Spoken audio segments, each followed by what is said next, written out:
Wajahku perih. Di depan seluruh keluarga suamiku, aku ditampar berkali-kali oleh keponakanku yang berumur 6 tahun. Nggak sakit itu, jangan lebay. Ucap mertua dan kakak iparku. Bahkan keponakanku itu berkata, ayo balas aku, nenek sihir. Aku hanya menjawab, iya, tidak apa-apa, lalu aku pergi meninggalkan ruangan. Mereka tidak tahu satu hal, balasanku tidak perlu pakai tangan. Besok paginya, sebuah surat dari sekolah swasta elit keponakanku datang. Dan tawa mereka berhenti selamanya. Sebelum ceritanya dimulai, silahkan tulis di kolom komentar dari daerah mana saja teman-teman yang menonton cerita ini. Jangan lupa like dan subscribe agar channel ini bisa semakin berkembang dan bisa mempersembahkan cerita yang lebih menarik lagi. Ruang keluarga di rumah Ibu Anik terasa sesak. Bukan karena perabotannya, tapi karena udaranya.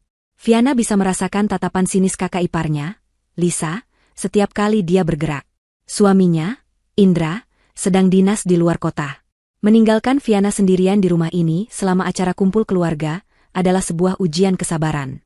Viana sudah mencoba membantu di dapur, tetapi Ibu Anik, mertuanya, menyuruhnya pergi dengan alasan Viana hanya membuat dapur berantakan. Akhirnya, Viana memilih duduk di sudut sofa, membetulkan letak hijabnya yang terasa sedikit gerah, dan berharap dirinya bisa tidak terlihat.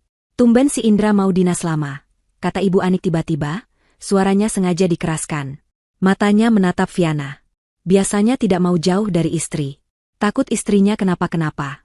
Mungkin, maklum, istri rumahan. Lisa tertawa kecil dari seberang ruangan. Dia sedang asyik memoles kukunya, pura-pura tidak memperhatikan, tapi telinganya jelas siaga. Namanya juga tidak ada kerjaan, Bu. Ya jelas Indra khawatir. Coba kayak aku, wanita karir. Suamiku malah bangga kalau aku bisa mandiri. Viana hanya menunduk. Dia membiarkan kata-kata itu melewatinya. Dia sudah terbiasa. Bagi keluarga suaminya, Viana hanyalah seorang istri yang beruntung dinikahi Indra. Mereka tidak pernah tahu, dan Viana tidak pernah merasa perlu memberitahu apa pekerjaannya yang sebenarnya. Dia hanya ingin hidup tenang. Keributan kecil di pintu depan mengalihkan perhatian. Haikal, putra sematawayang Lisa yang berusia 6 tahun, berlari masuk dengan sepatu yang masih kotor. Dia baru saja selesai bermain di luar. Nenek, Haikal haus, teriaknya. Aduh, jagoan nenek sudah pulang. Ibu Anik langsung berdiri, wajahnya berseri-seri. Sikapnya berubah total. Semua yang diminta Haikal langsung diberikan. Haikal adalah pangeran di rumah ini. Dia tidak pernah salah, dan dia tidak pernah dilarang. Viana tersenyum tipis melihat tingkah pola keponakannya. Dia mencoba menyapa, Haikal, sudah mandi? Haikal tidak menjawab. Matanya tertuju pada sesuatu di meja samping Viana. Ponsel Viana sedang diisi dayanya. Mata anak itu langsung berbinar. Tante, pinjam HP-nya? Seru Haikal sambil berlari ke arah Viana. Viana sedikit terkejut. Maaf, Haikal. Ponselnya lagi dicas. Sayang, baterainya habis. Viana berkata dengan selembut mungkin. Nggak mau tahu. Haikal mau main game. Pinjam. Haikal mulai menarik-narik ujung lengan baju Viana. Haikal, jangan gitu. Viana mencoba menarik tangannya.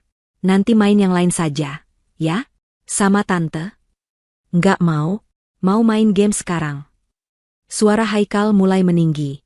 Dia merengek, tubuhnya berguncang-guncang. Lisa, ibunya, hanya melihat dari sofa. Kasih aja, Enam. Ribet banget. Sih, gitu aja pelit, katanya ketus.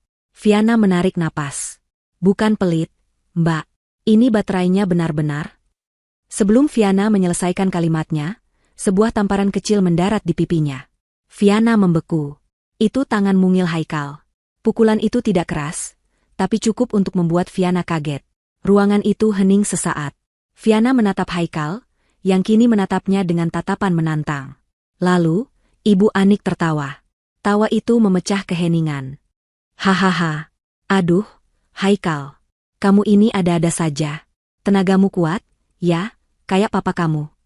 Viana menatap mertuanya, tidak percaya. Lisa ikut tertawa. Anakku gitu, loh, pemberani.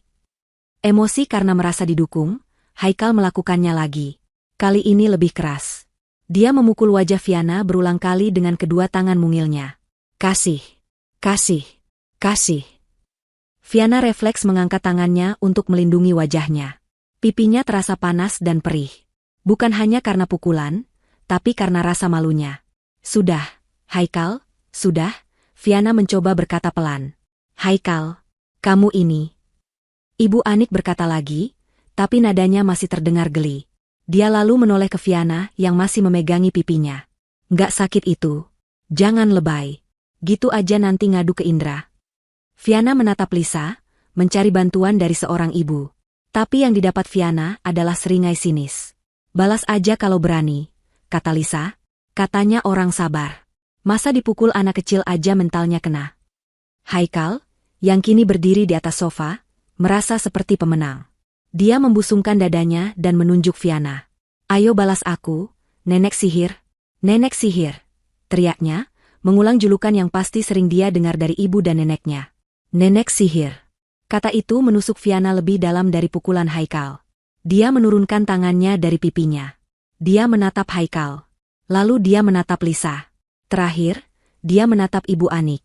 Wajah mereka penuh kemenangan dan cemoohan. Viana tidak menangis. Dia tidak berteriak. Dia hanya merasakan sesuatu yang dingin dan tenang menjalari hatinya. Dia berdiri. Iya, katanya pelan. Suaranya stabil, nyaris tanpa emosi. Tidak apa-apa. Dia berbalik badan. Dengan langkah yang tenang dan tegak, dia berjalan meninggalkan ruang keluarga itu.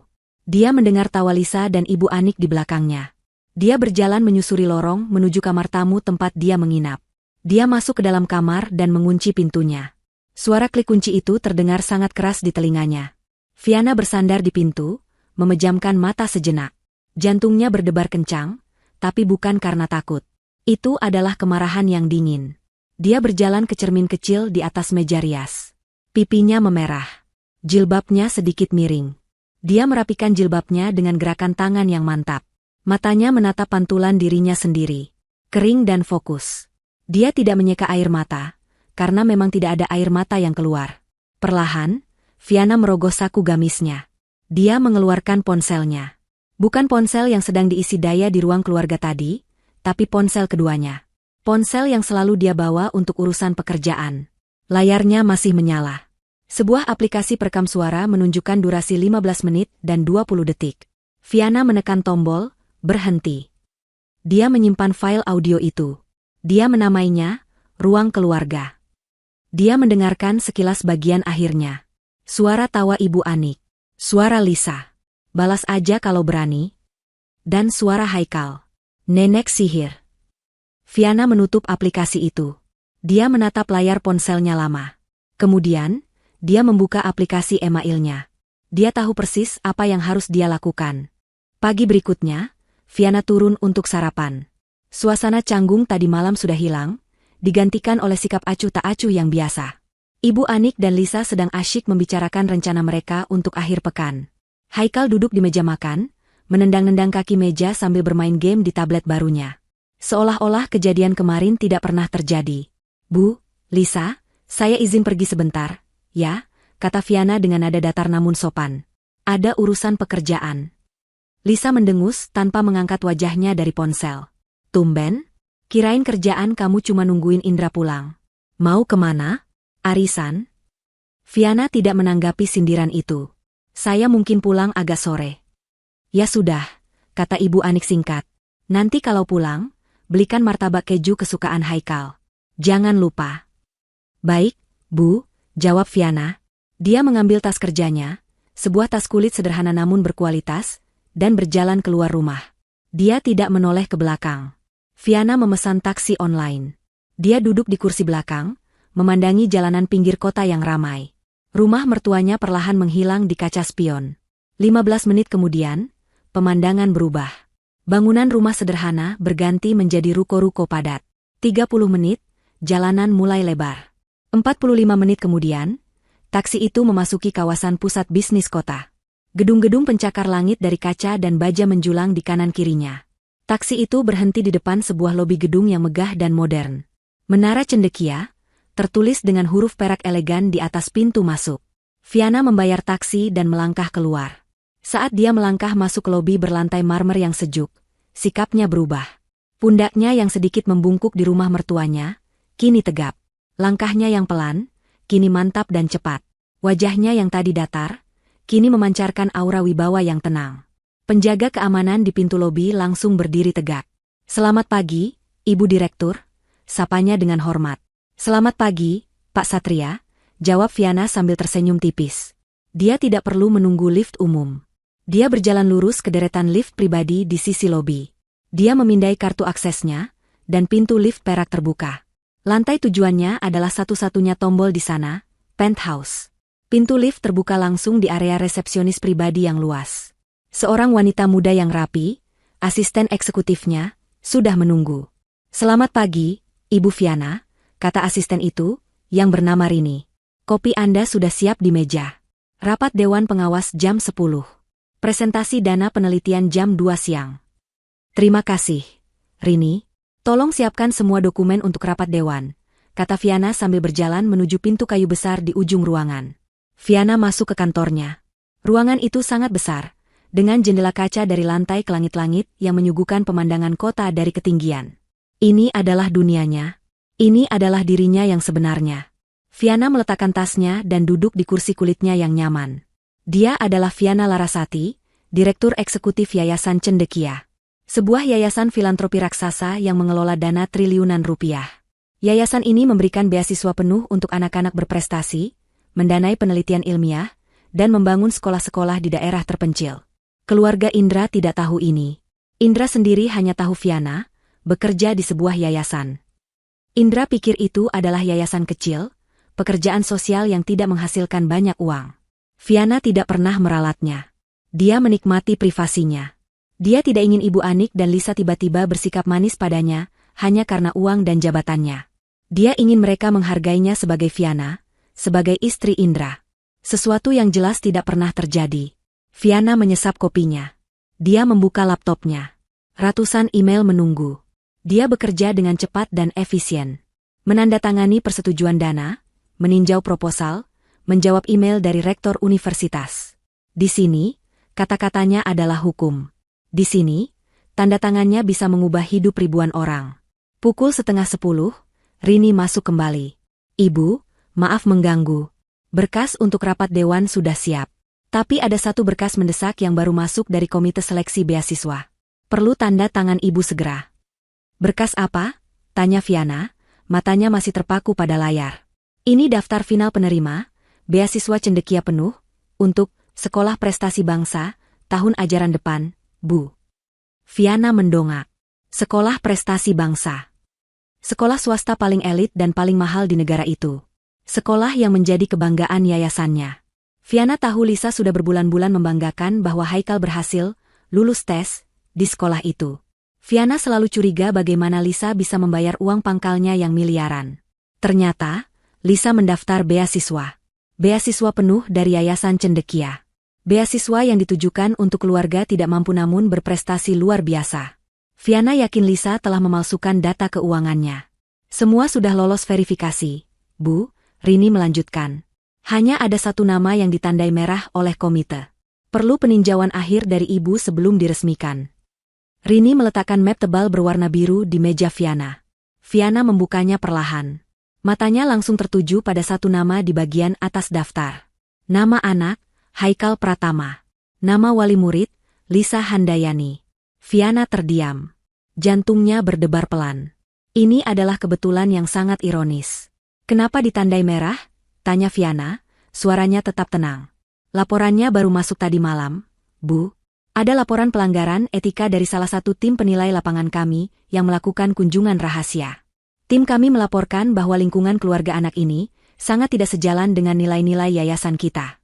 Wali muridnya, ibunya, dilaporkan mendidik anak untuk bersikap agresif, tidak sopan, dan secara terbuka menunjukkan perilaku merendahkan orang lain." Rini menunjuk sebuah catatan kecil di lampiran.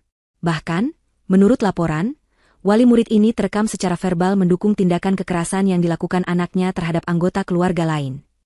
Viana menatap catatan itu. Tangannya perlahan bergerak ke laci mejanya. "Komite etik merekomendasikan peninjauan ulang," kata Rini. "Tapi keputusan akhir ada di tangan Ibu. Jika Ibu setuju, beasiswa ini bisa dibatalkan." Viana menutup map itu. Dia menatap pemandangan kota di depannya. Gedung-gedung tinggi itu tampak seperti mainan dari atas sini. Dia teringat ucapan Lisa tadi malam. Balas aja kalau berani. Dia teringat tawa Ibu Anik. Nggak sakit itu. Jangan lebay. Dia teringat teriakan Haikal. Nenek sihir.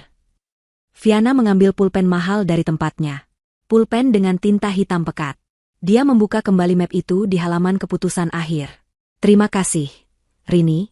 Biar saya yang tangani berkas ini secara pribadi, kata Viana. Tolong jadwalkan rapat darurat dengan komite etik sekolah dan tim hukum kita. Segera setelah rapat dewan. Baik, Ibu, kata Rini, lalu keluar dari ruangan. Viana sendirian lagi. Dia menatap nama Haikal di berkas itu. Dia menarik napas dalam-dalam. Lalu, dengan tangan yang mantap, dia menuliskan sesuatu di berkas itu. Senyum tipis, sangat tipis, muncul di bibirnya. Itu bukan senyum hangat. Itu senyum sang penjaga gerbang. Sepeninggal Viana, udara di ruang keluarga itu terasa lebih ringan bagi Lisa dan Ibu Anik. Beban yang bernama Viana telah pergi. Mereka kembali ke topik favorit mereka. Betapa beruntungnya Indra mendapatkan keluarga seperti mereka, dan betapa sialnya Indra mendapatkan istri seperti Viana. Lihat saja dia tadi, desis Lisa, sambil mengoleskan selapis lagi cat kuku berwarna merah cabai. Disinggung soal pekerjaan, langsung diam. Paling-paling juga jadi relawan di panti asuhan, dibayar pakai doa. Ibu Anik tertawa kecil. Hus, jangan begitu. Biar sajalah. Yang penting, Indra itu masih ingat sama ibunya. Masih kirim uang bulanan. Kalau dia cuma mengandalkan gaji istrinya yang tidak jelas itu, mana bisa dia hidup? Makanya, Bu, aku ini selalu bilang sama Indra, cari istri itu yang sepadan. Yang bibit, bebet, bobotnya jelas. Kayak kita, ujar Lisa. Dia meniup-niup kukunya yang baru kering. Bukan yang modalnya cuma jilbab panjang sama muka sedih. Ibu Anik mengangguk setuju. Untunglah, keturunan kita itu bibit unggul. Lihat saja Haikal. Anak itu jenius, persis seperti ayahnya. Dan tentu saja, seperti neneknya. Lisa tersenyum lebar. Ini adalah topik yang paling dia sukai. Haikal, prestasi terbesarnya. Tentu saja, Bu, darah kita ini beda. Dan sekarang, semua orang akan tahu itu. Lisa meraih ponselnya yang tergeletak di meja. Wajahnya berseri-seri. Hari ini pengumuman resminya. Haikal sudah pasti diterima di sekolah prestasi bangsa. Sekolah nomor 1 di negara ini. Tahu, Bu, biaya masuknya saja miliaran. Tapi Haikalku. Lisa sengaja menggantung kalimatnya, matanya berbinar penuh drama. Dia masuk pakai beasiswa penuh cendekia. Beasiswa paling bergengsi. Ibu Anik bertepuk tangan pelan. Aduh, pintarnya cucu nenek. Beasiswa, ya? Hebat sekali. Itu artinya, dia diakui sebagai anak paling jenius di antara yang jenius. Tepat, seru Lisa. Dia mulai mondar-mandir di ruangan, terlalu bersemangat untuk duduk diam. Ini bukan beasiswa untuk orang miskin, Bu. Ini beasiswa untuk talenta luar biasa. Mereka bilang, dari ribuan pendaftar, hanya 3 anak yang diterima. Dan Haikal salah satunya. Mereka bilang, Haikal adalah investasi masa depan bagi bangsa. Bayangkan, Bu. Lisa sejenak lupa bahwa dia harus memalsukan slip gaji suaminya dan meminjam surat keterangan tidak mampu palsu dari kelurahan untuk lolos seleksi administrasi, keluarga sederhana berprestasi. Dalam benaknya, semua itu terhapus oleh fakta bahwa Haikal memang lulus tes akademiknya. Baginya, kebohongan administrasi itu hanyalah formalitas kecil untuk mendapatkan apa yang menjadi hak mereka. Aku harus segera telepon Tante Riri, kata Lisa, jarinya dengan cepat menari di layar ponsel. Dia yang kemarin paling meremehkan Haikal. Dia bilang Haikal terlalu aktif, tidak bisa diatur. Sekarang, biar dia tahu siapa Haikal sebenarnya. Dia menekan tombol video call. Tak lama, wajah seorang wanita paruh baya muncul di layar. Halo, Liz. Tumben telepon pagi-pagi? Ada apa?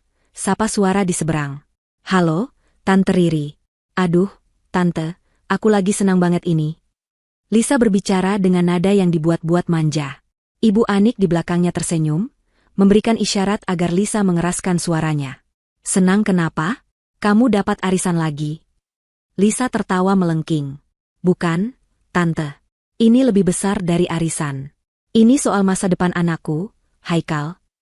Oh, Haikal? Kenapa dia? Masuk sekolah baru? Di mana? Sekolah dekat komplek itu, ya? Lisa mengambil napas dalam-dalam, siap meluncurkan pukulan telaknya. Bukan, Tante. Haikal diterima di Sekolah Prestasi Bangsa. Hening sejenak. Wajah Tante Riri di layar tampak bingung. Sekolah apa? Prestasi Bangsa? Yang di pusat kota itu? Yang sekolahnya para anak menteri itu? 100 buat Tante Riri, kata Lisa penuh kemenangan. Betul sekali. Sekolahnya para calon pemimpin bangsa. Dan tebak, Tante. Apa? Kamu bayar berapa? Bukannya sekolah itu mahal sekali? Gratis, Tante. 0 rupiah. Lisa hampir berteriak. Haikal dapat beasiswa penuh cendekia. Katanya, Haikal itu jenius langka. Pihak sekolah dan yayasan sampai turun tangan langsung. Tante. Mereka bilang, anak ini tidak boleh disia-siakan. Harus dididik di tempat terbaik. Ibu Anik di belakang menimpali, keturunan kita itu bibit unggul, Riri. Tentu saja dia jenius. Tidak seperti orang lain. Wajah Tante Riri tampak pucat. Dia jelas iri. Oh, ya? Wah, selamat, ya. Hebat sekali si Haikal. Iya, dong. Nanti kalau Indra pulang, kami mau syukuran besar-besaran. Aku mau pamer ke semua orang, terutama ke Viana. Biar dia tahu, beda kelasnya antara anaknya nanti dengan anakku. Kata Lisa, lupa bahwa Viana belum punya anak. Setelah menutup telepon dengan Tante Riri, kepuasan Lisa belum puncaknya. Dia merasa seluruh dunia harus tahu. Dia membuka galeri fotonya. Dia memilih foto Haikal yang diambilnya minggu lalu, saat Haikal mencoba seragam baru sekolah prestasi bangsa yang sudah dia beli, meskipun pengumuman resmi baru hari ini. Dia membuka akun media sosialnya. Akun yang diikuti oleh semua teman sosialitanya, semua kerabat jauh, dan semua orang yang perlu dia buat terkesan. Jarinya mulai mengetik sebuah status. Dia merangkai kata-kata dengan hati-hati untuk mendapatkan efek maksimal. Masa depan cerah dimulai dari sekolah terbaik. Bangga luar biasa. Putra kesayangan, Haikal, resmi diterima di Sekolah Prestasi Bangsa. Bukan hanya diterima, tapi mendapatkan beasiswa penuh cendekia atas kecerdasan dan talenta luar biasanya. Terima kasih Yayasan Cendekia atas kepercayaannya. Darah memang tidak pernah bohong. Anak pintar Sekolah Prestasi Bangsa Yayasan Cendekia bibit unggul bangga jadi ibu. Dia menatap status itu sejenak. Sempurna. Dia menekan tombol, kirim. Dia tidak tahu bahwa di seberang kota, di sebuah kantor di puncak Menara Cendekia, status yang baru saja dia unggah itu baru saja diambil tangkapan layarnya oleh seorang asisten dan dikirimkan ke direktur eksekutif. Viana duduk di ruang kantornya yang senyap. Pemandangan kota dari balik jendela kaca raksasa di hadapannya tampak buram. Fokusnya terkunci pada map biru tebal di atas mejanya. Map dengan nama, Haikal Pratama, di sampulnya. Rapat Dewan Pengawas Yayasan baru saja selesai. Itu berjalan lancar. Viana memimpin rapat dengan ketegasan dan kejelasan yang seperti biasa. Dia menyetujui anggaran untuk 3 rumah sakit baru, menandatangani proposal penelitian energi terbarukan, dan menolak pengajuan dana dari sebuah lembaga yang dia curigai melakukan penipuan. Tidak ada yang tahu gejolak kecil di dalam hatinya. Dia profesional. Kini, dia sendirian. Hanya ada dia dan map biru itu. Dia membukanya lagi. Kali ini, dia tidak hanya melihat halaman depan. Dia membacanya lembar demi lembar. Laporan psikolog anak yang menilai Haikal. Potensi kognitif di atas rata-rata, namun terkendala signifikan dalam kontrol emosi dan empati sosial. Menunjukkan tendensi agresivitas fisik saat keinginan tidak terpenuhi. Viana tersenyum getir. Psikolog itu tidak tahu betapa benarnya dia. Dia melanjutkan ke bagian administrasi. Data keuangan wali murid. Lisa Handayani. Viana melihat slip gaji yang dilampirkan. Slip gaji suami Lisa, Kakak Indra. Jumlahnya tertera pas-pasan, nyaris di bawah upah minimum regional. Viana tahu itu bohong. Dia tahu persis berapa penghasilan Kakak Indra. Karena Indra pernah mengeluh padanya bahwa kakaknya itu terlalu boros untuk ukuran gajinya yang sudah besar. Lalu, Viana melihat surat keterangan tidak mampu. Dikeluarkan oleh sebuah kelurahan. Tanda tangan dan capnya tampak asli. Tapi Viana tahu, Lisa dan Ibu Anik tinggal di kawasan yang cukup mewah. Ini adalah penipuan. Murni dan sederhana.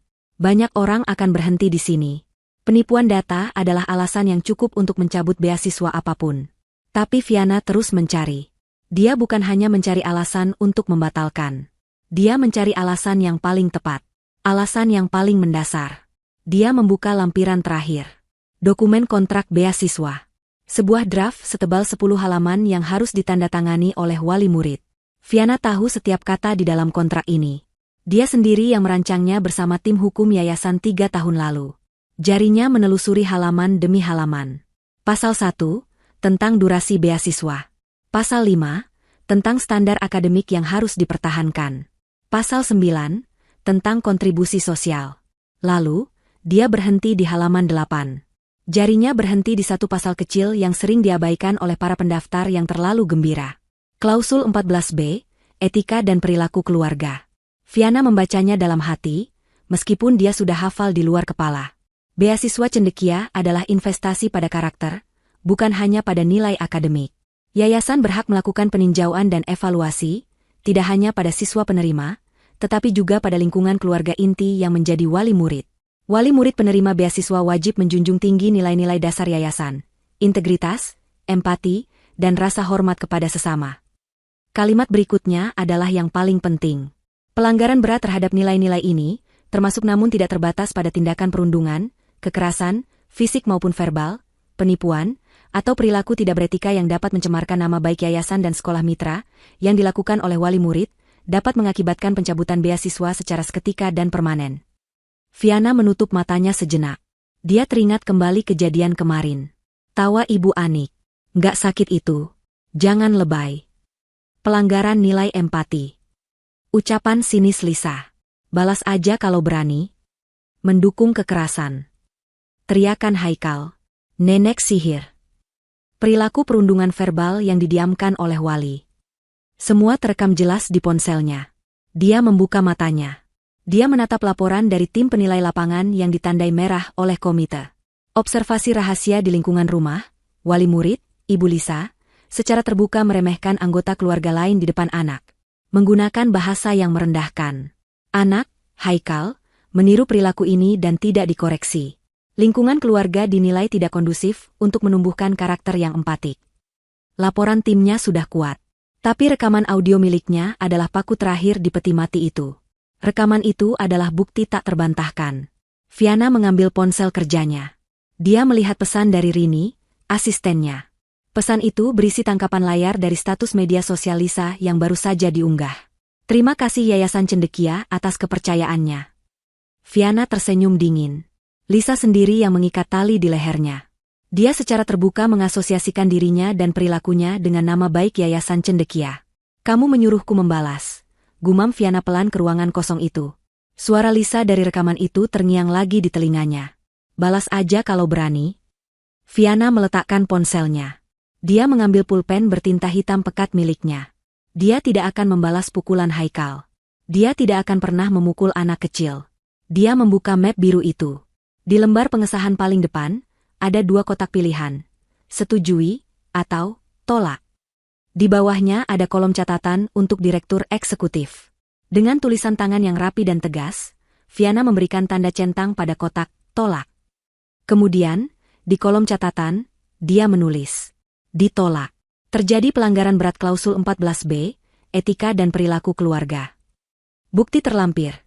Laporan observasi tim lapangan, Ref. 44B, dan laporan insiden kritis, Ref. Audio 01.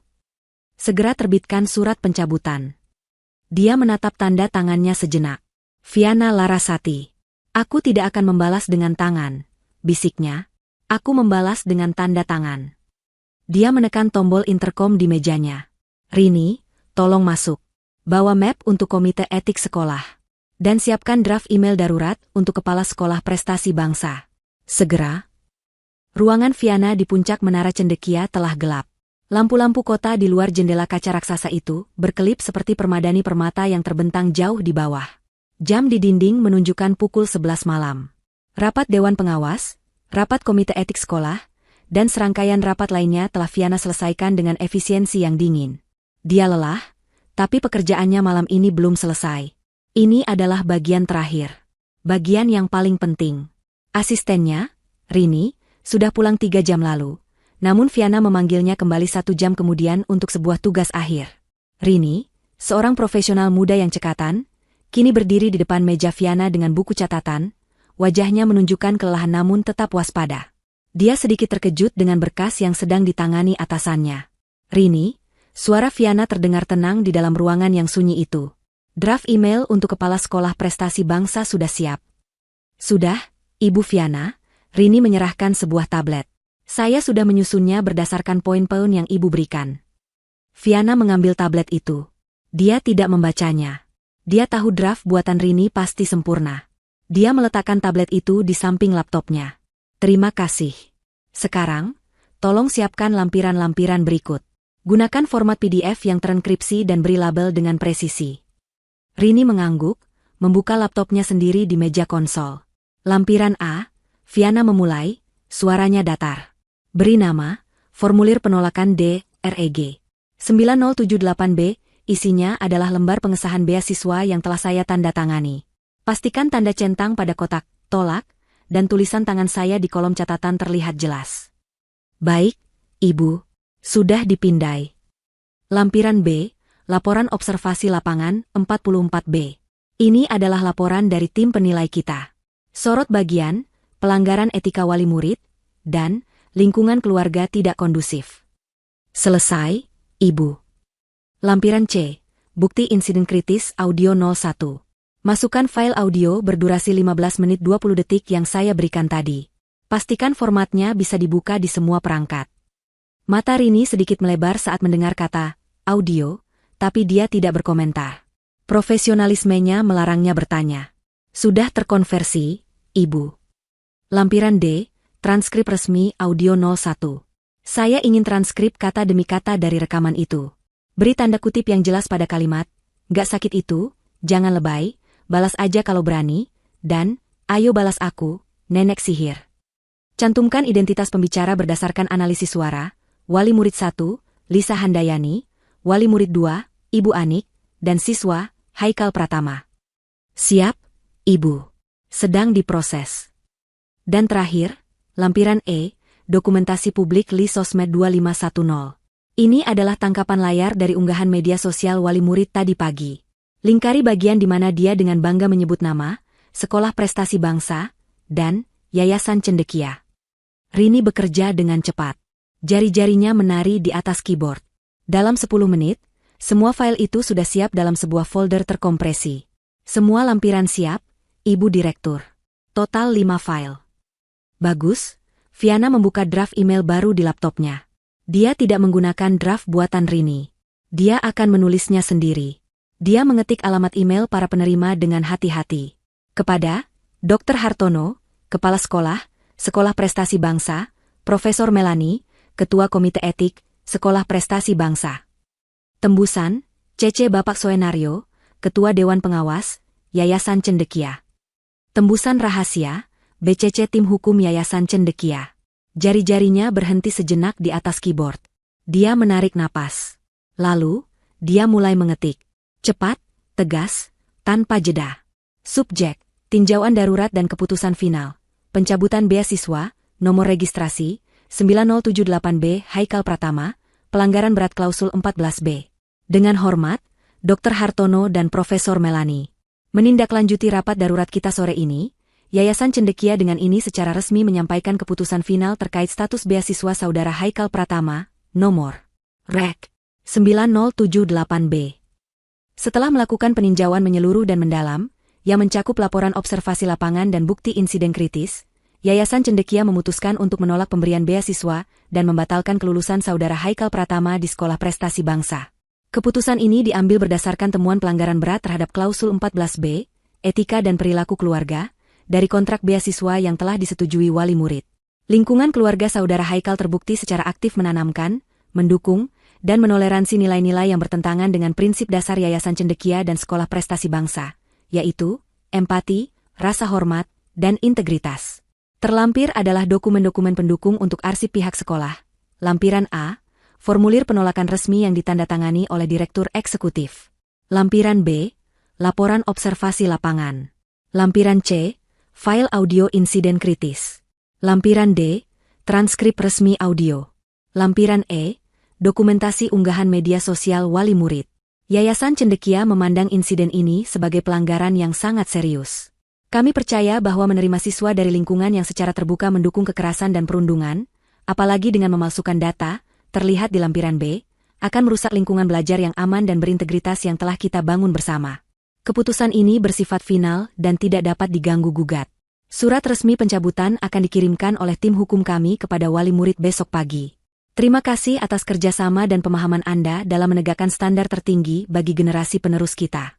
Hormat saya, Viana Larasati, Direktur Eksekutif Yayasan Cendekia. Viana membaca ulang email itu sekali lagi.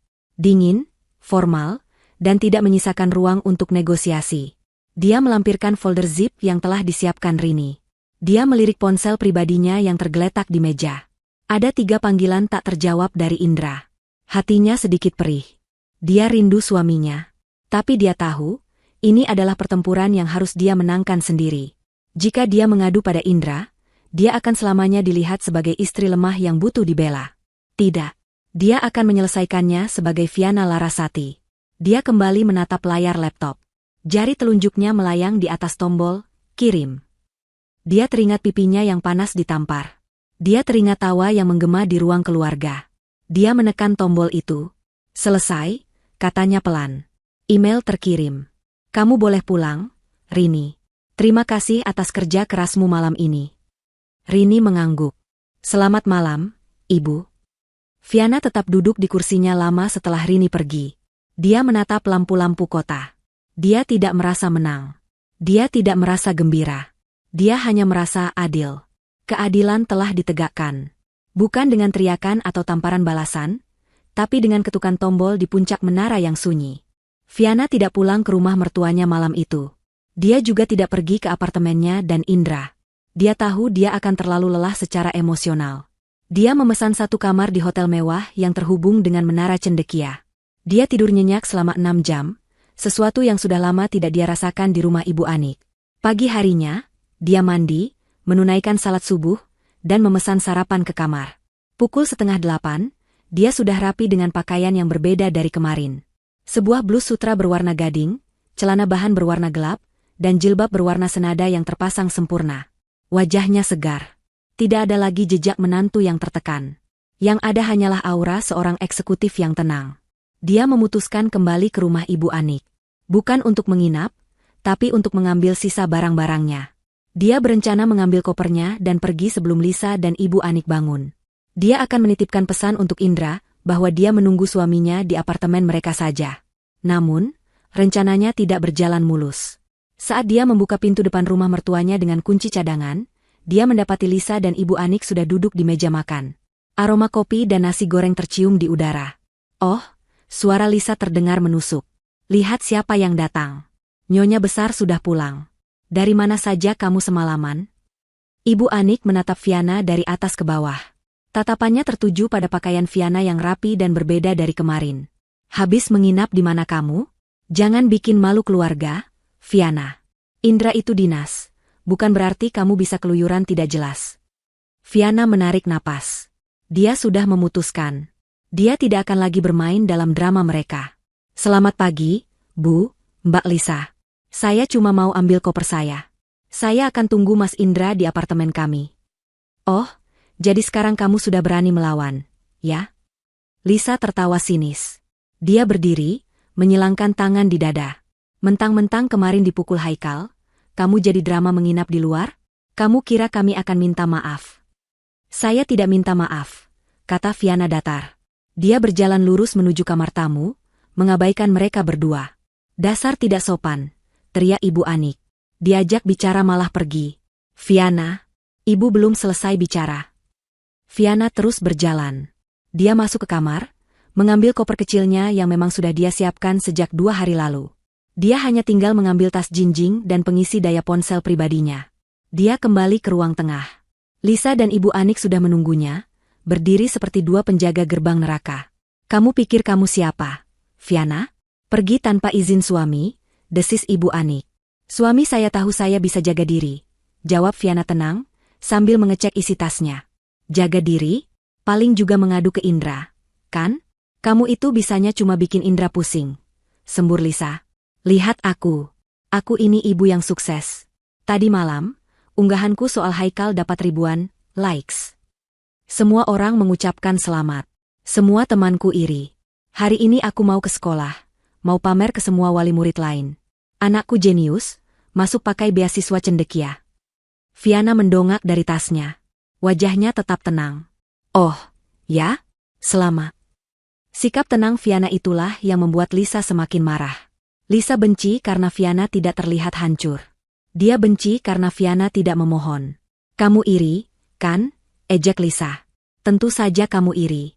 Kamu tidak akan pernah bisa menyekolahkan anakmu di sana. Viana hanya tersenyum tipis. Dia menutup resleting tasnya. Saya permisi dulu. Hei, kami belum selesai.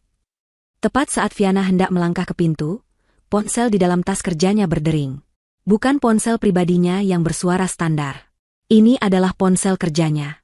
Nada deringnya formal, berkelas, dan nyaring.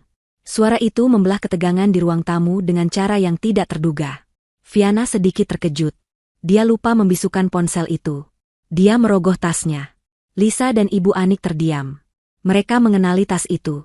Tas kulit mahal yang Viana bilang, beli di pasar malam.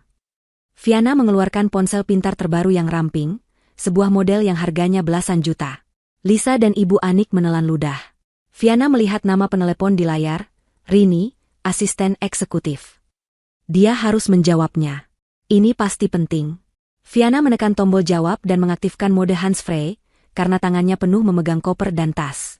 Ya, Rini. Selamat pagi, kata Viana.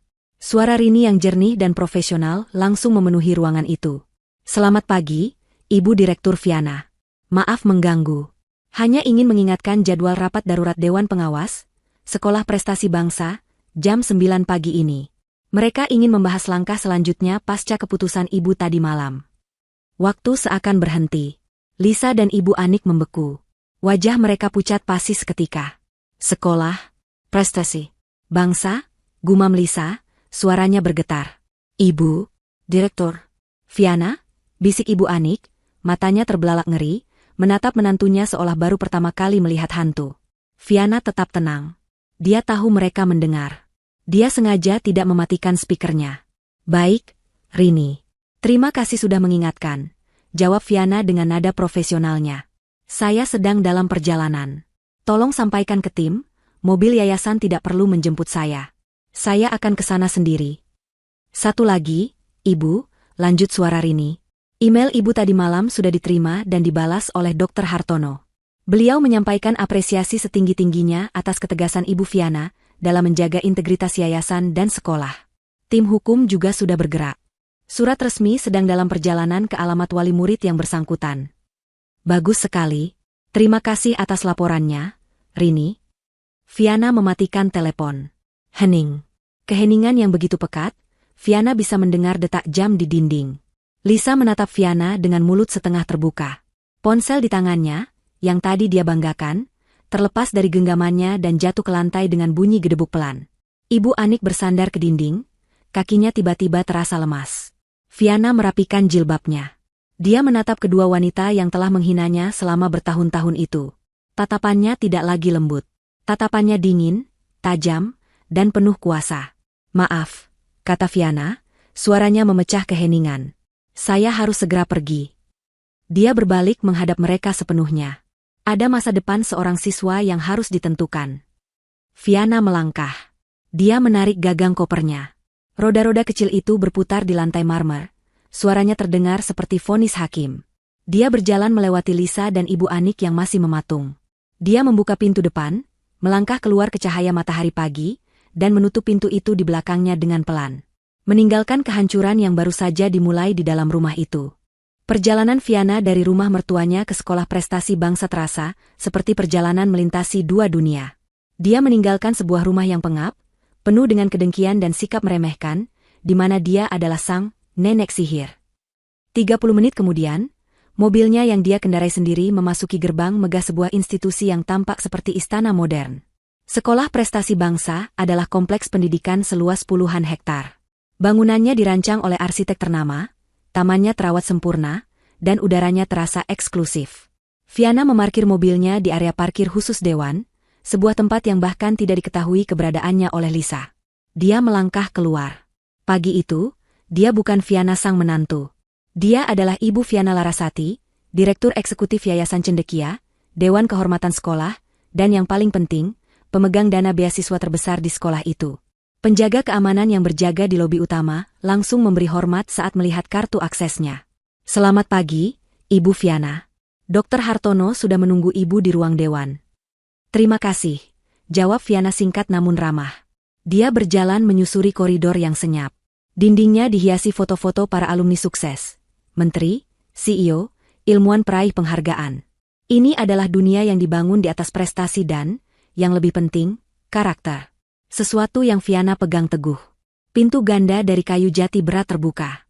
Ruang dewan itu megah. Meja kayu ek panjang mendominasi ruangan. Dr. Hartono, kepala sekolah, seorang pria parubaya yang berwibawa dengan kacamata berbingkai perak, langsung berdiri. Di sampingnya, Profesor Melanie, ketua komite etik sekolah, seorang wanita tegas berpenampilan klasik, juga ikut berdiri. "Ibu Viana, terima kasih atas respons cepat Anda," kata Dr. Hartono, suaranya berat dan serius. Dia menjabat tangan Viana dengan erat. "Kami menerima email Ibu tadi malam. Sejujurnya ini mengejutkan." "Silakan duduk, Dr. Hartono, Profesor Melanie," kata Viana, mengambil tempat di kursi utama di ujung meja. Dia meletakkan tasnya dengan tenang. "Saya di sini untuk memastikan kita memiliki pemahaman yang sama. Yayasan Cendekia tidak akan menoleransi hal ini." Profesor Melanie membuka map di depannya. Wajahnya tampak keras. "Ibu Viana, saya telah membaca transkripnya. Tapi email Ibu menyebutkan ada file audio. Bisakah kami mendengarnya? Demi kelengkapan prosedur." Viana mengangguk. "Tentu saja. Saya membawanya. Saya pikir, penting bagi Dewan Sekolah untuk mendengar secara langsung iklim seperti apa yang kita hadapi." Viana mengeluarkan tablet kerjanya. Dia sudah menyiapkan file itu. Dia menekan tombol, putar. Ruangan dewan yang sunyi itu tiba-tiba diisi oleh suara-suara dari ruang keluarga Ibu Anik. Pertama, suara rengekan Haikal. "Pinjam HP-nya. Nggak mau tahu." Lalu, suara Viana yang pelan. "Bukan pelit, Mbak. Ini baterainya." Kemudian, suara tamparan. Sekali. Lalu berkali-kali. "Kasih. Kasih. Kasih." Dr. Hartono mencondongkan tubuhnya ke depan, alisnya bertaut. Profesor Melanie memejamkan matanya sejenak, seolah menahan sakit. Lalu, bagian terburuknya datang. Tawa. Tawa Ibu Anik yang nyaring. "Hahaha. Aduh, Haikal. Tenagamu kuat, ya?" Diikuti suara Lisa yang sinis. "Anakku gitu, loh, pemberani." Wajah Dr. Hartono memerah. Ini adalah tawa yang menertawakan kekerasan. Rekaman berlanjut. Suara Ibu Anik, "Nggak sakit itu. Jangan lebay." Suara Lisa, "Balas aja kalau berani. Masa dipukul anak kecil aja mentalnya kena." Dan puncaknya, suara teriakan Haikal, "Ayo balas aku, nenek sihir. Nenek sihir." Viana menekan tombol, berhenti. Keheningan yang tercipta setelahnya terasa lebih berat dari sebelumnya. Dr. Hartono adalah yang pertama berbicara. Dia melepas kacamatanya dan memijit pangkal hidungnya. Suaranya rendah dan bergetar karena marah. Ini bukan hanya pelanggaran etika, Ibu Viana. Ini menjijikkan." Wanita itu, Ibu Lisa, menertawakan anaknya yang melakukan kekerasan. Dia mendorongnya. Dan Ibu Anik mendukungnya. "Nenek sihir," desis Profesor Melanie, membuka matanya. Mereka mengajari seorang anak berusia 6 tahun untuk memanggil orang dewasa dengan sebutan itu. Di lingkungan yang seperti itu, tidak mungkin tumbuh karakter yang berempati. Dan yang lebih parah, lanjut Dr. Hartono, dia memalsukan data keuangannya. "Tim hukum kami sudah melakukan pengecekan silang pagi ini setelah menerima email Ibu. Gaji suaminya jauh di atas ambang batas beasiswa. Ini adalah penipuan murni. Dia mengambil slot yang seharusnya menjadi milik anak lain yang jujur dan benar-benar membutuhkan." Viana mengangguk. "Tepat. Itulah mengapa Yayasan Cendekia telah mengambil keputusan. Beasiswa itu dicabut. Keputusan kami final. Saya di sini untuk mendengar apa tindakan yang akan diambil oleh sekolah." Dr. Hartono berdiri. Dia berjalan ke jendela, membelakangi Viana dan Profesor Melanie. Sekolah ini dibangun di atas integritas. Kami tidak bisa menerima siswa yang masuk melalui gerbang kebohongan. Dan kami tidak bisa membiarkan lingkungan belajar kami diracuni oleh wali murid yang memiliki nilai-nilai seperti itu. Dia berbalik badan. Wajahnya tegas. Sekolah Prestasi Bangsa akan mengeluarkan surat pemberhentian untuk Haikal Pratama, efektif segera. Profesor Melani mengangguk setuju. Itu adalah satu-satunya keputusan yang tepat, Dok. Baik, kata Viana. Saya harap keputusan ini disampaikan dengan jelas. Tentu saja, kata Dr. Hartono. Dia kembali ke meja, duduk, dan mengambil selembar kertas dengan kop surat resmi sekolah. Saya akan membuat draft suratnya sekarang juga. Atas dasar pemalsuan dokumen dan pelanggaran berat etika wali murid. Tim hukum saya juga sedang menyiapkan surat pencabutan beasiswa dari Yayasan Cendekia, kata Viana. Saya ingin kedua surat ini dikirimkan dalam satu amplop yang sama. Ide bagus, kata Profesor Melani. Sebuah pesan yang jelas dan terpadu. Selama 15 menit berikutnya, mereka bekerja dalam diam. Dr. Hartono mengetik surat pemberhentian dengan bahasa yang formal, dingin, dan legal. Viana menelepon tim hukumnya, meminta mereka mengirimkan surat dari yayasan ke kantor sekolah saat itu juga. 1 jam kemudian, semuanya selesai. Di atas meja Viana, tergeletak 2 set dokumen yang telah ditandatangani. 1 dari Sekolah Prestasi Bangsa, 1 lagi dari Yayasan Cendekia. Bersama dengan dokumen itu, Viana melampirkan 1 lembar kertas tambahan. Itu adalah lampiran D transkrip audio kata demi kata. Saya ingin mereka membaca apa yang telah mereka ucapkan, kata Viana pelan. Dr. Hartono mengangguk paham. Mereka harus. Semua dokumen itu dimasukkan ke dalam 1 amplop tebal berwarna krem. Amplop itu disegel dengan stiker segel resmi sekolah. Di bagian depan, tertulis nama penerima, Ibu Lisa Handayani. Staf saya akan mengirimkannya melalui kurir kilat, kata Dr. Hartono. Akan sampai dalam 1 jam. Terima kasih atas kerjasamanya, Dr. Hartono, Profesor Melani, kata Viana sambil berdiri. Kamilah yang berterima kasih, Ibu Viana, kata Dr. Hartono tulus. Ibu telah menyelamatkan reputasi sekolah kami. Viana berjalan keluar dari ruangan itu, meninggalkan amplop tebal tersebut di atas meja. 5 menit kemudian, seorang staf administrasi masuk, mengambil amplop itu, dan membawanya ke bagian pengiriman. Seorang kurir bermotor berseragam rapi menerima amplop itu, memasukkannya ke dalam tas tahan air, dan melajukan motornya, membelah kemacetan kota. Menuju ke rumah Ibu Anik. Di rumah Ibu Anik, suasananya persis seperti kuburan. Setelah Viana pergi dengan cara yang begitu dramatis, Lisa dan Ibu Anik tidak bisa bergerak selama hampir 10 menit. Mereka berdiri mematung. Otak mereka berpacu, mencoba mencerna informasi yang baru saja meledak di depan wajah mereka. Sekolah, Prestasi Bangsa. Lisa adalah yang pertama bersuara. Bibirnya pucat dan bergetar. Ibu Direktur, Viana. Dia bohong, kata Ibu Anik cepat. Tapi suaranya terdengar lemah, lebih seperti mencoba meyakinkan dirinya sendiri. Pasti bohong. Itu pasti sandiwara. Dia membayar seseorang untuk meneleponnya. Iya, kan? Dia mau balas dendam karena Haikal. Lisa tidak mendengarkan. Dia berlari ke meja, mengambil ponselnya yang tadi jatuh. Layarnya retak sedikit di sudut. Aku harus cek. Jarinya yang gemetar kesulitan membuka kunci. Dia masuk ke grup WhatsApp wali murid baru Sekolah Prestasi Bangsa. Grup yang tadi pagi dia pamerkan. Pagi, ibu-ibu. Ada yang tahu daftar Dewan Pengawas Sekolah? Ketiknya dengan panik. Jawabannya datang beberapa detik kemudian dari salah satu wali murid lain. Ada, Bu Lisa. Kepala Dewan Pengawasnya Pak Soenario. Kenapa? Lisa menggigit bibirnya. Nama itu dia kenal? Bukan. Maksudku, Dewan dari Yayasan? Yayasan Cendekia? Hening sejenak. Lalu balasan lain masuk. Oh, dari Yayasan Cendekia? Tentu saja kita semua tahu. Direktur eksekutifnya kan Ibu Viana Larasati. Beliau yang menandatangani semua surat beasiswa kita. Kenapa, Bu? Ada masalah? Ponsel itu meluncur dari tangan Lisa untuk kedua kalinya. Kali ini, dia tidak peduli. Dia merosot ke lantai. Bu, itu benar. Rintihnya. Viana Larasati. Ibu Anik memegangi dadanya. Ruangan itu tiba-tiba terasa berputar. Jadi, Viana, dia Dia yang memberi Haikal beasiswa. Dan dia yang bisa mencabutnya, bisik Lisa. Wajahnya tiba-tiba berubah dari pucat menjadi merah padam karena panik.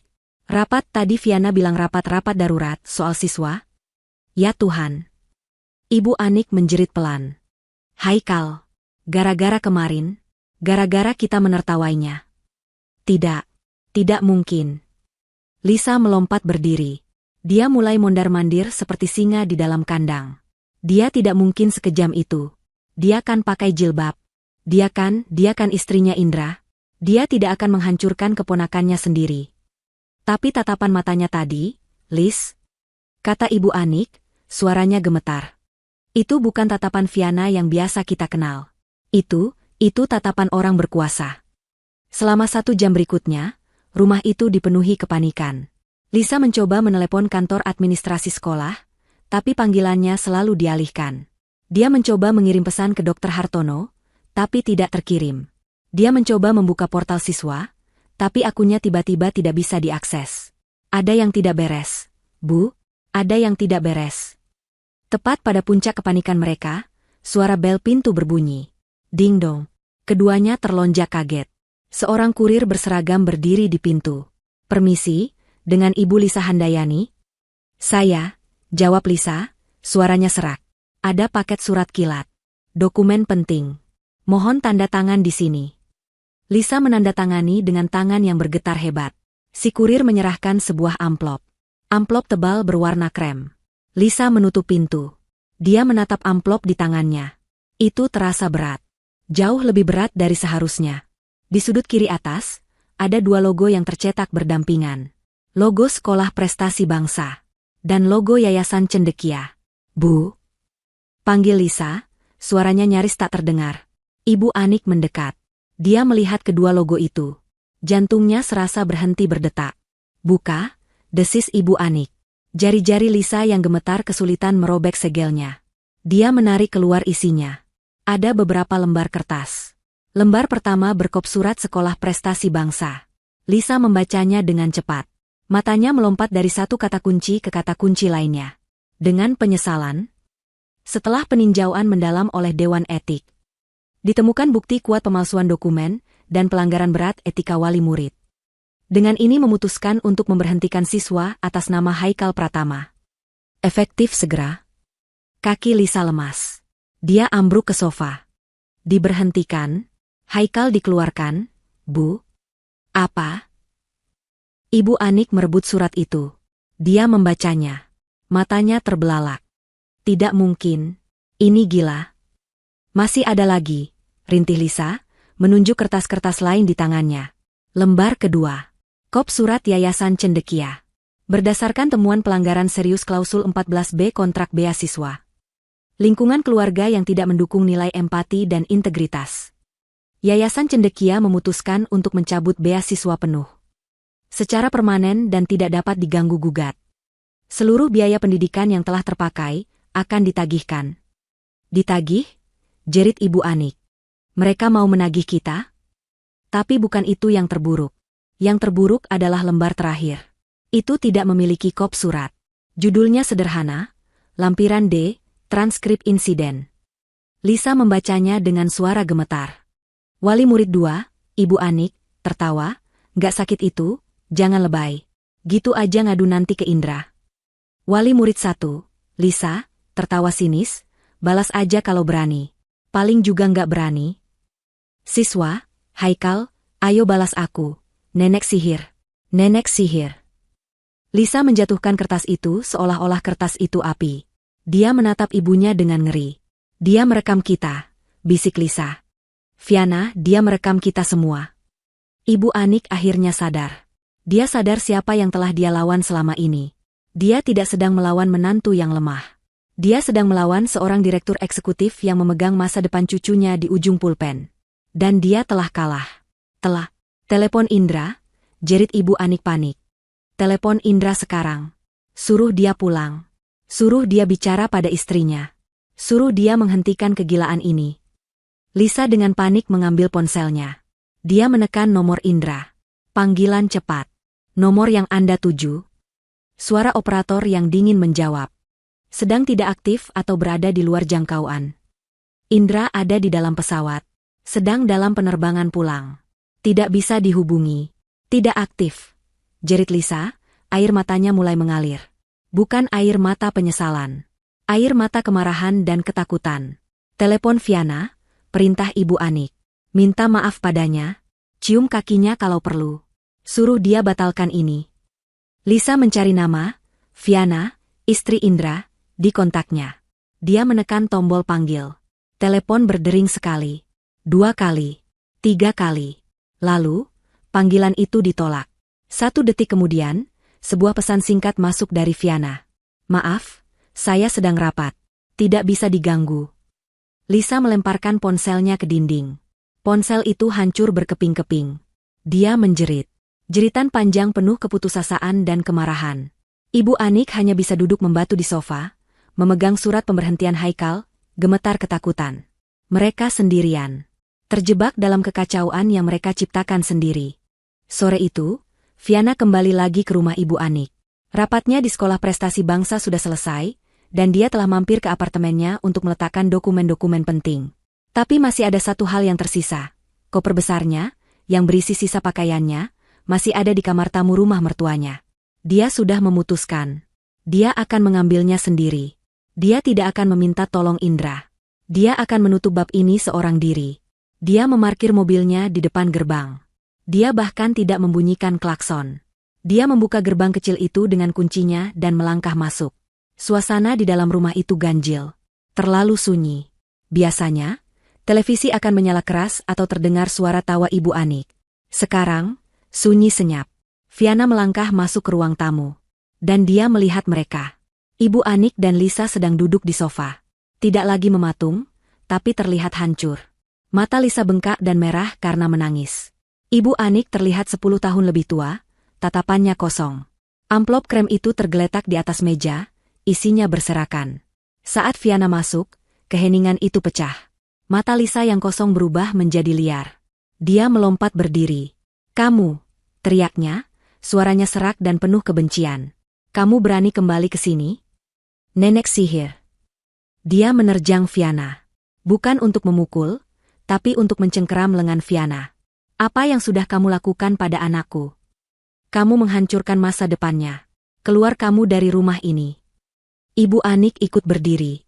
Dia tidak lagi angkuh, tapi histeris. "Viana, kamu tega. Kamu tega sama keponakanmu sendiri. Haikal itu masih kecil. Dia tidak tahu apa-apa. Kenapa kamu lakukan ini?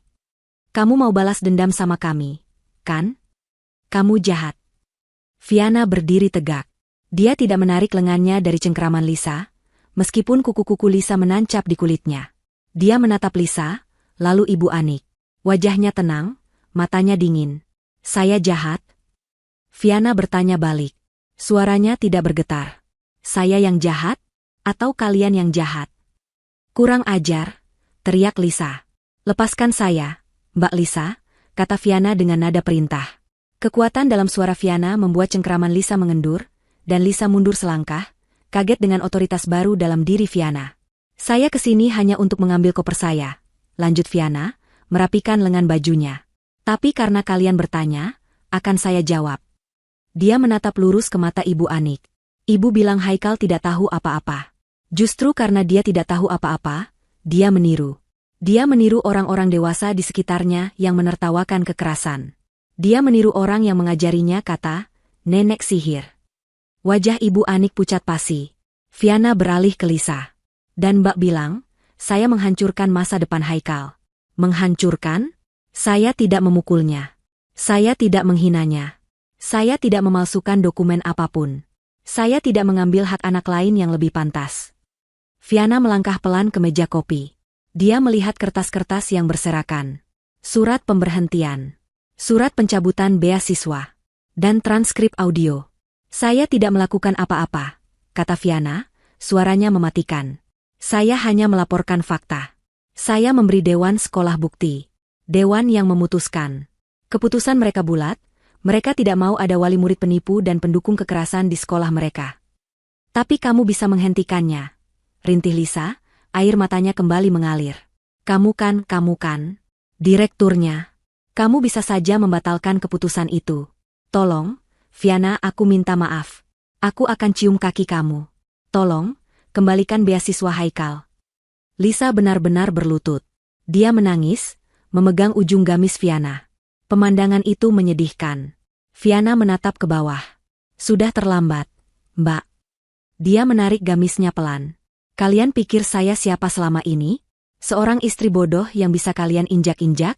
Seorang menantu yang bisanya hanya diam saat ditampar keponakannya sendiri. Fiana merogoh tas kerjanya. Dia mengeluarkan sebuah kotak kartu nama kecil.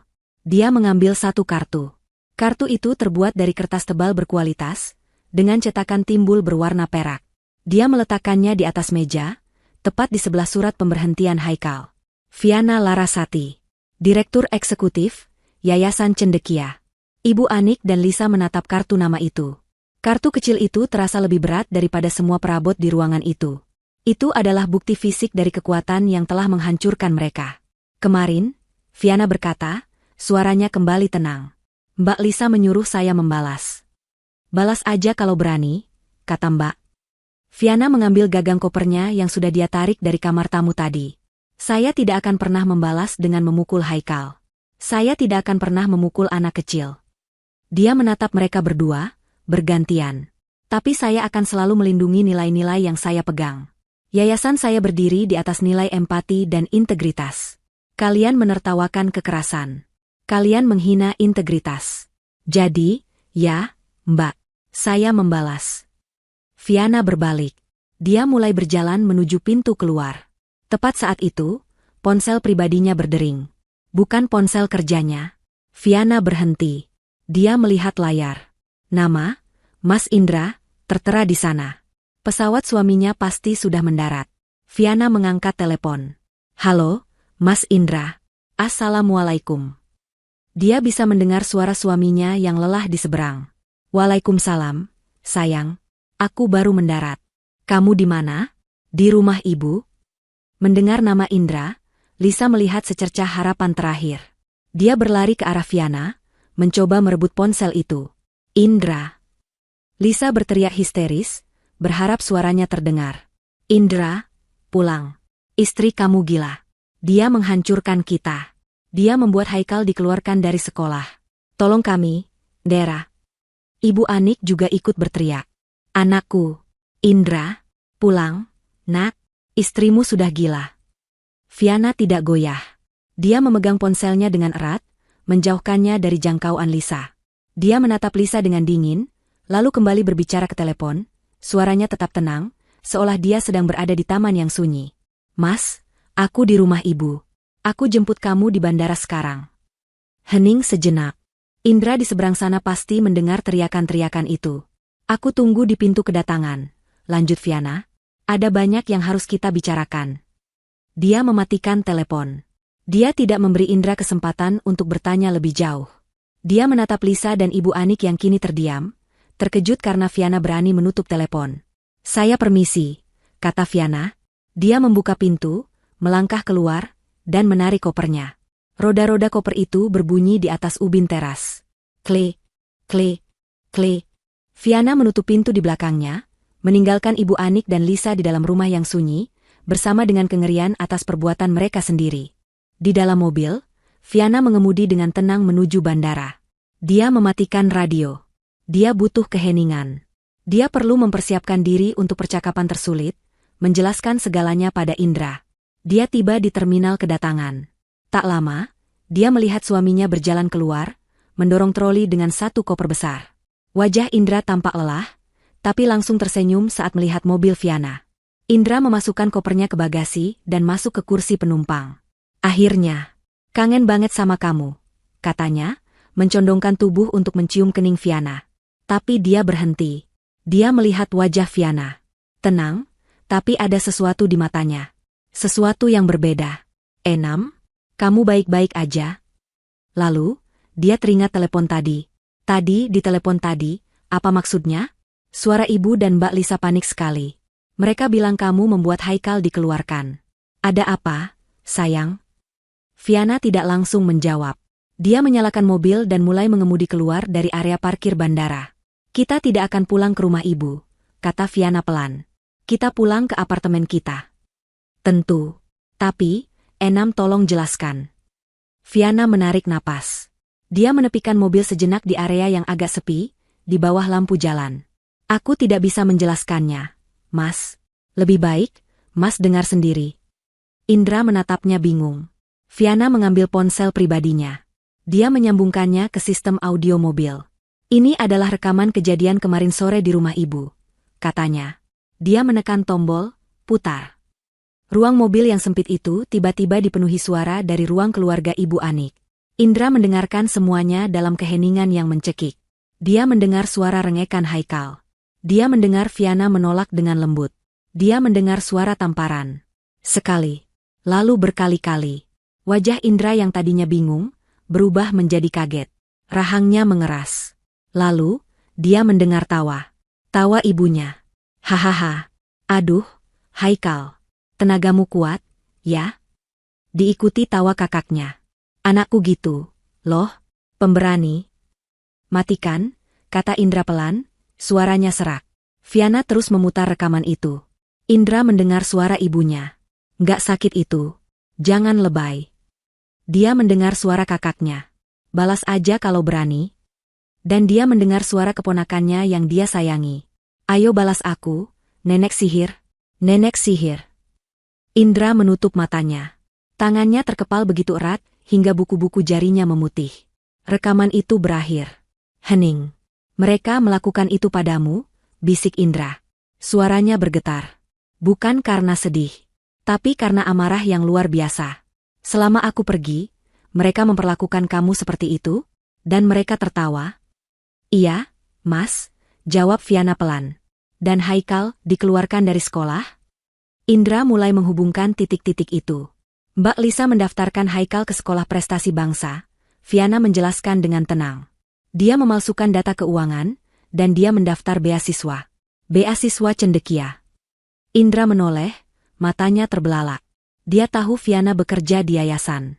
Tapi dia tidak pernah tahu. Viana jangan bilang. Iya, Mas. Itu yayasanku. Aku direktur eksekutifnya. Viana menceritakan semuanya. Laporan komite. Klausul 14B. Rapat dewan. Surat pencabutan. Surat pemberhentian. Semuanya. Ketika Viana selesai, Indra tidak berkata apa-apa selama 1 menit penuh. Dia hanya menatap lurus ke depan. Tiba-tiba, dia memukul dashboard mobil dengan kepalan tangannya. Keras. Bagus, katanya. Bagus. Mereka pantas mendapatkannya. Mereka semua pantas mendapatkannya. Dia menoleh ke Viana, matanya berkaca-kaca karena marah dan rasa bersalah. Maafkan aku, sayang.